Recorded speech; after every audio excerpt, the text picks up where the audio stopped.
A major turnaround for Ireland has occurred in recent years. The island nation that has suffered so many hardships has become a beacon of economic development, with big tech and international corporations flocking to the Emerald Isle to make some green. But there was something that inspired two brothers to leave behind America's shores and settle in the picturesque harbor town of Dingle, where their ice cream parlors are scooping up the region's local flavors.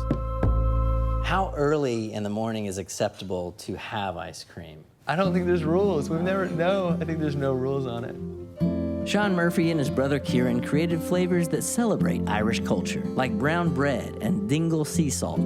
But the main ingredient for both is what makes all the difference. So what makes this specific ice cream unique? Ireland is just an amazing climate for dairy. But it's an Irish breed of cows, and they go back thousands and thousands of years, this specific breed of cow.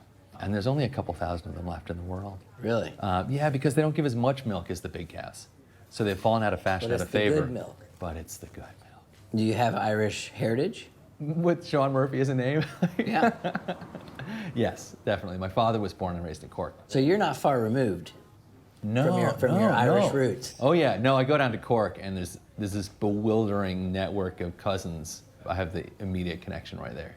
What do most Irish think of the American culture? The concept of the land of opportunity is real. People do tap into that and they believe that and they love that. And Ireland now, which is growing so much, is so much driven by that. The entrepreneurial spirit here is so strong. There obviously have been a lot of reasons to leave Ireland, but from my understanding, in the last 20 years, there are more immigrants coming into Ireland than leaving. Right.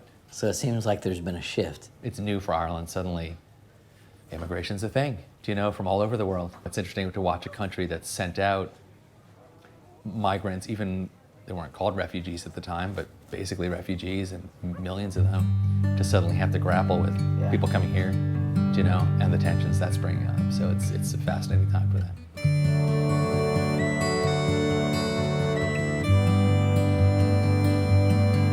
The idea that suddenly Ireland's shooting forward and growing it's exciting, and there's an optimism around the place. It's incredible to be part of that, to be here and be part of that. Why do you think Americans are so fascinated with Irish culture? I think there's this sense of this old culture that's still really coming through really strongly. The music is still going here, the Irish language is still going here, the Irish version of Gaelic, and I think that's irresistible for a lot of people.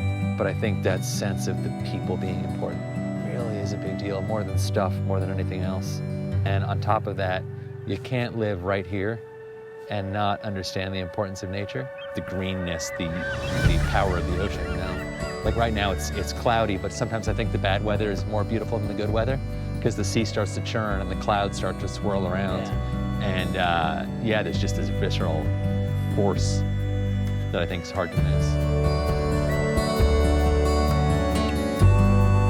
The American dream was put to the test by the Irish invasion of the 1850s. And while it wasn't easy, they found success in America, unlike anything they dreamed of back home in Ireland. But the story of the Irish and their contributions to this nation should make us think about how we view immigrants who are chasing the American dream today.